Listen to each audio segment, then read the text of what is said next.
Live from the KC Property Guys and KC Pier Studio in beautiful Kansas City. Home to over 200 fountains and more barbecue restaurants per capita than anywhere in the nation. It's the Kansas City Real Estate Industry Leaders Show, a show about industry leaders from the local Kansas City metro market for Kansas City real estate related professionals and enthusiasts like you. And now, here's your host, Eric Scheele. Hello, and welcome to the Real Estate Industry Leaders Podcast. I'm your host, John Lindquist, and with me today I have Eric Scheele, who's the owner, president of KC Property Guys. And today we are going to be talking about the risks of selling to an unqualified buyer, usually in a cash. Is it usually a cash buy when it comes to that sort of situation? Absolutely. Okay, so I guess the first thing we can do is talk about the different places that you're going to be looking to sell, or the different people that are going to be coming to you. You know, obviously you're going to have, everybody's seen them, like the signs on the side of the road that say, "We buy houses for cash," right, and it has a phone number on there or something. Yeah, of course. So what are the different sources that you might see for this sort of situation? Yeah, so we get calls from all over the city. You know, we happen to go an hour and a half outside of Kansas City area or so. You know, we've gone as far as Manhattan and Junction City, and so there's cases where we could, but anybody as a homeowner is a potential customer or could consider, selling to a cash home investor. It's becoming more popular, more prevalent. We get a lot of curious calls from anywhere from, your typical, we buy ugly house type people thinking, "Oh, I got the $50,000 ugly house." You get those types of calls, but for us personally, we get calls into the $400,000, $500,000, and $600,000 Johnson County homes as well. So we see all types of homes, and so as a homeowner who is in any type of situation, whether it's just curious, looking to sell, looking for options, and trying to avoid the traditional real estate, to an estate call or a trust where you've adopted a home through the passing of a family member, to job loss, divorces, all the scenarios that you tend to kind of consider people thinking about moving an asset, which tends to be someone's largest investment. So right. It can come from any direction, and we're here to talk about today kind of how to help homeowners qualify those, because it is popular. You go to HGTV and you look at all these shows, and people are flipping these houses and bringing it to popularity. And of course they always make it look much easier than it is. And, right.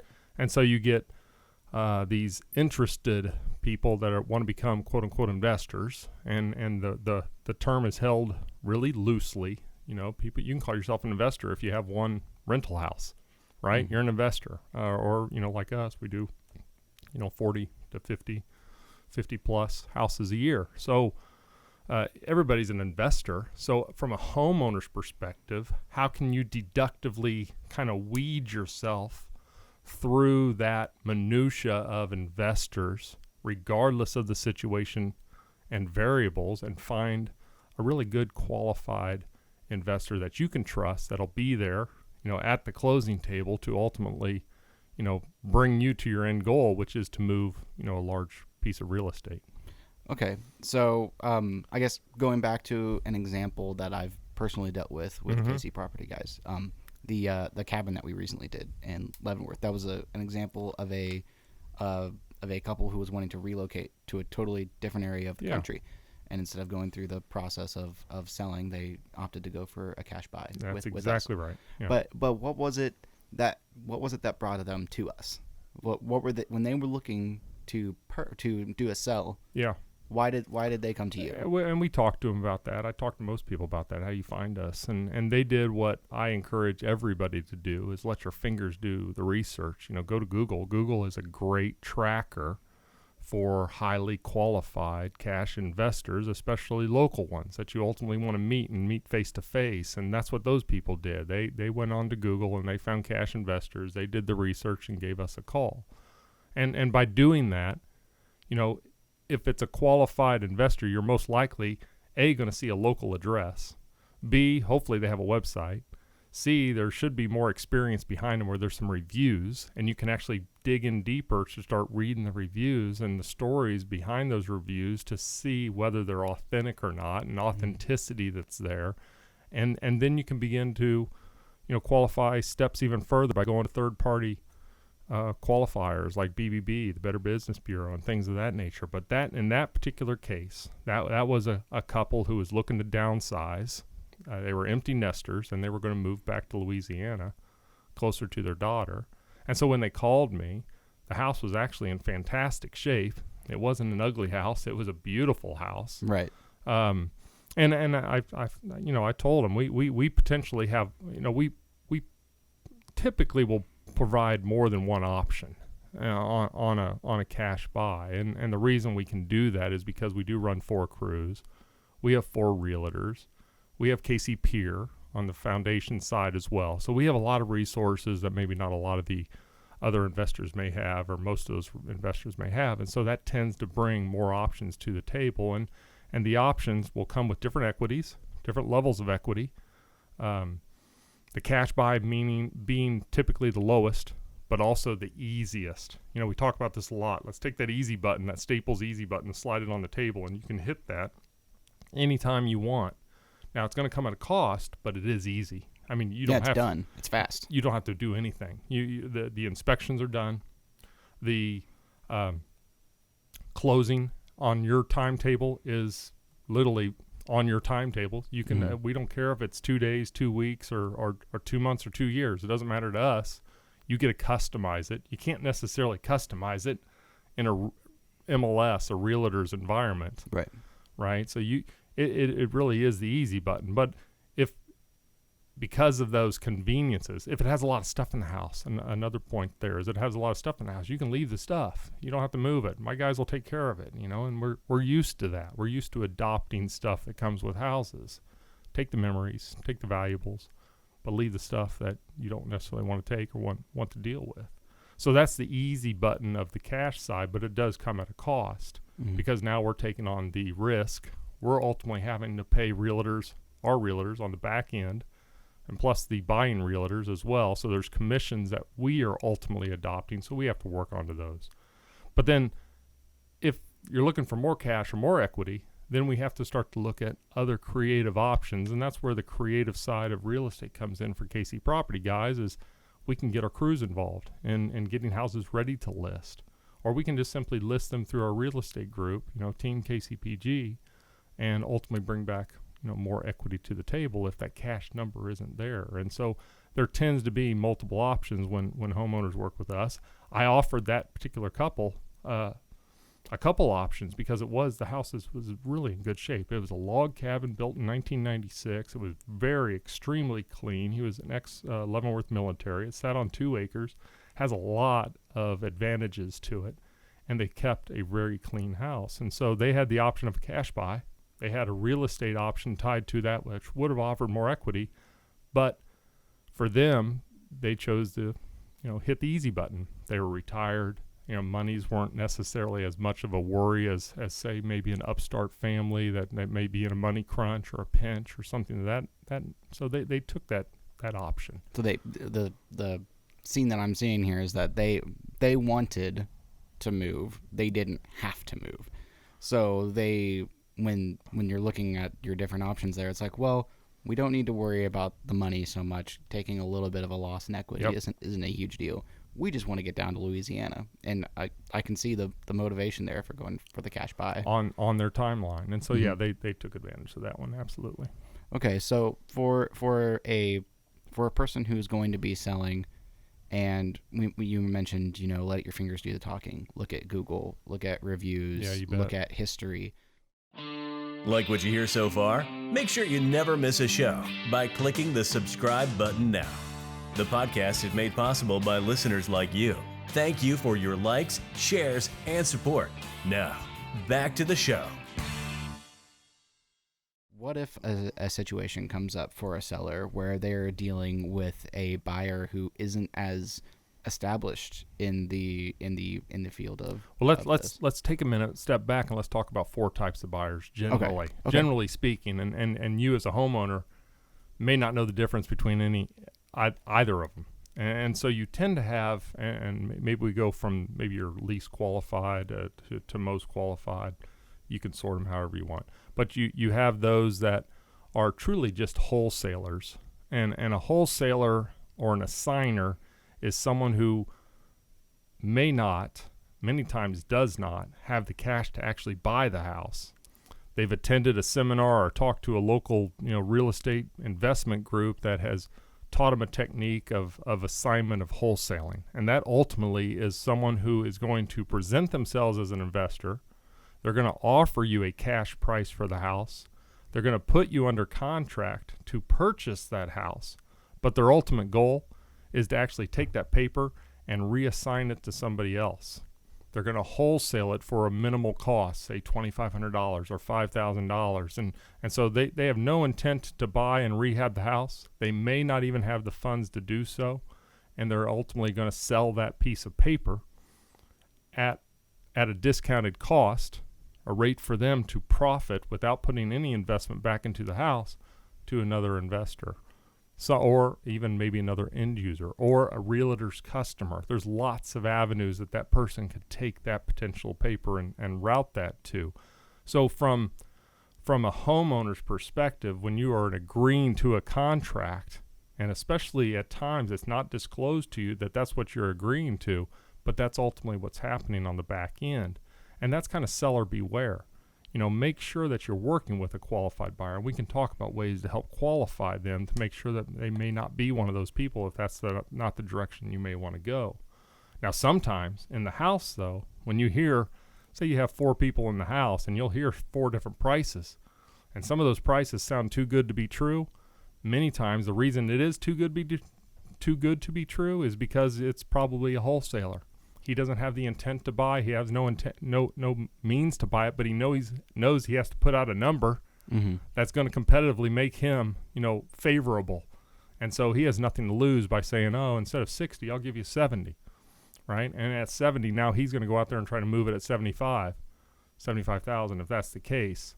And if he can't make that happen, then ultimately he'll find a way to, during his last minute inspection, to back out of the house or not show up at the closing table or just go silent, something. I get those calls 6 to 12 times a year where I've been in the house and we of course we have the education, and then ultimately 3 weeks later I get a call back, and that happens. That's not necessarily uncommon. So you got those types that are out there, those quote unquote investors or wholesalers or assigners. You have realtors who are mainly a realtor and then also potentially could be an investor as well. Now, as an investor, he may have cash behind him. He may not. He may play kind of on both ends where he looks to assign or wholesale houses. He ultimately may be just putting you under contract to try to bring in a buyer as well. So you kind of look at that. There's realtors that kind of play both sides of the fence. You have national cash buyers, people that buy houses nationally. You won't necessarily see them in the home. Most of them are going to deal with you over the phone. They're going to be using wholesale pricing or percentages or algorithms to produce a price for you. And then they're going to rely on localized through some inspector to kind of give them kind of the last say as to whether they should back out of that house or ultimately follow through with the contract. They most likely have the cash. They have every intention to buy, but many times they don't know what they're buying. They're looking and making a bid off paper. Mm-hmm. And then they're relying on localized to qualify that for them. And then you have people like myself, who's more the exception to the rule, who's rather well funded and has every intention to purchase the home, rehab the home. We happen to be rehabbers. There's many out there that are not. They're holders. They're going to hold and rent, and then ultimately will be the ones that show up at the closing table as well. And so those are your kind of 4 different qualifications of people. How you find them, right, is varying ways. We've talked about let your fingers do the walking, and I would definitely always kind of push people in that direction to help qualify who you're working with. Do they have a company name, for one? Mm-hmm. You can look up the company with the state of Kansas or the state of Missouri, too, just to see, make sure it's an official company or not just a DBA. Does he have a website? on that website, does he have an actual address? Is the address a business address or his home address? Those types of things can kind of give you an idea of what you're actually dealing with. Then from that website, does he have a web presence? Are there reviews? Has he had experience with other customers where they've gone, public with their opinions of working with that person? Is he qualified with third-party services like the BBB qualifiers, like with Better Business Bureau? Does he have a relationship with them? Are there any reviews through the Better Business Bureau on that particular company? There's multiple ways for people to go out there, but many times the research doesn't necessarily get done because they get so enamored with that price. Right. That number. That's all they're really looking for is that number. And then when it does, many times when it sounds too good to be true, it turns out that way. But if you would just do a little legwork and research up front, it can save you kind of a lot of headache on the back end. And we've had lots of stories of hearing from people when things have fallen through. So just really, really making sure that you're sitting down and doing the research, not only on, the person that's coming forward with an offer, but maybe on the area that you're in with other potential buyers. Just really making sure that you cover your tracks. You cover other people's tracks. Who you want to call into your home? This is your largest investment, most likely. Right. Right, is your home. Right, your largest lifetime investment. Mm-hmm. Who do you want to call into your house? Are you going to call a guy that you have found on a handwritten with a marker sign that's stapled to a corner post, or you're going to go to the web, do a little research, and find someone who actually has those qualifications that you may be looking for? And that being said, the more qualifications typically they meet, the better chance that they're going to be there when you ultimately close, regardless of what that price is. It means nothing if they don't show up to close, right? It's all paper money at that point. And so that's ultimately what buyers tend to be looking for, is they're trying to move and care for, in their best interest, their largest lifetime investment, the real estate. And so it means nothing if that person can't show up at the closing table. And so by qualifying or pre-qualifying people that you're working with, it helps, guarantee that day will come where, it'll ultimately get sold and put into good hands, and you'll know how that's going to be handled moving forward. So when we're talking about the research and what we're looking for, it looks like everything sort of boils down to reputation with Better Business Bureau, reputation with reviewers and customers, past customers, or a complete lack of reputation. If there's a lack of reputation, that could be a huge red flag. It's no different than if you're hiring a plumber, mm-hmm. hiring an electrician. You're going to sand and restain your wood floors. Before you allow anybody into your house, you're most likely going to do a little research for them. And if you don't, everybody's been there. Everybody's learned the hard way. If you try to save a dollar here or there, or try to cut a corner, a lot of times, you learn over life's experiences that doesn't always necessarily work out. Just don't let the sense of urgency take over your sense of judgment. Yeah, and when dollars get involved with your lifetime's largest investment, the emotions take over, and the emotions can sometimes, take over forethought, a little researching thought. And that's what we encourage people, is to step back, remove the emotion, do the research, find that qualified person that you want to work with, right? And then go with an option that works in your best interest from there. So we've talked about how to find somebody who is qualified and somebody who is going to work with you and mm-hmm. and not try to, cause damage in the long run. But what is some of that damage? What are some of those risks that a seller could see if they don't do the right research, or if they get burned? The biggest thing that you see is you're counting on this house being sold and it doesn't get sold, right? And no one shows up at the closing table. Or you go on a contract and all of a sudden they're MIA, they're missing in action, and you don't know what's going on. And if you're looking for a closing within a specific timeline, or for us, we get a lot of calls from people out of state that's adopted a house, through the passing of a family member, so it's either in a probate or will or trust or some form of an estate. We have one right now that we're working with them, and I've never met them. They're in Oregon, right? We just did one in Prairie Village about 3 weeks ago. They were in Florida. The whole transaction was handled while they were in Florida. But they've adopted these houses, through probates and estates and wills and trusts. And now they're trying to call somebody that they can count on that's going to be there to handle this situation. For the one in, the couple in Oregon, we had to actually help them walk through getting them through probate. And so we of course we have real estate attorneys here that can help people with that, and that are affordably priced and are reputable as well, that they can ultimately work with, that they can trust to make that happen. And so for that one, we actually helped them walk through that process and then ultimately get them officially blessed through the court system as owners of the property, so they have the right to ultimately sell it and bring it to the closing table. And so that's the biggest risk you're running, and that's ultimately what everybody's goal is to get that sold and sold on time. Because if not, you get to the point where that thing is about to get sold and then it doesn't sell, and guess what? You're back to square zero. You got to start the whole process over again. Right? You either got to recall the people that you had in your house, or you got to find the ones that you really want to work with again. Mm-hmm. And then you got to start that timing and that reclosing process all over again. So you could really be, I don't know, for certain sellers, it could already be a high emotion scenario for you, especially if you're getting the home after the passing of a loved one.